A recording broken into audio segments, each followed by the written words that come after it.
Hello everyone, my name is Elena Shvab and I'm a hat designer based in London.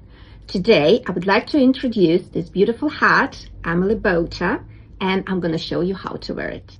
The beauty of this hat is that it's one size. You don't have to worry about finding a hat that fits your hat size perfectly.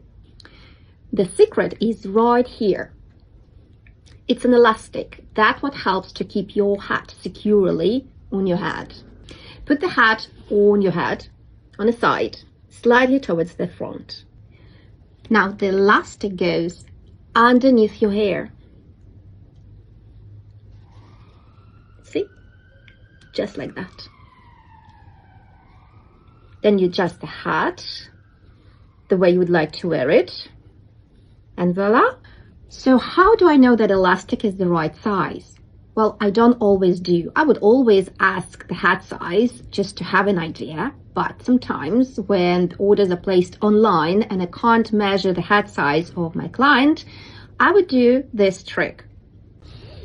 Underneath the Petersham ribbon on one of the sides, you can move and stretch the elastic and adjust it so that it fits you perfectly. Just make a knot a little bit higher and trim the rest. Now, this hat can be made in many different colors. Look at this selection. Aren't they fabulous?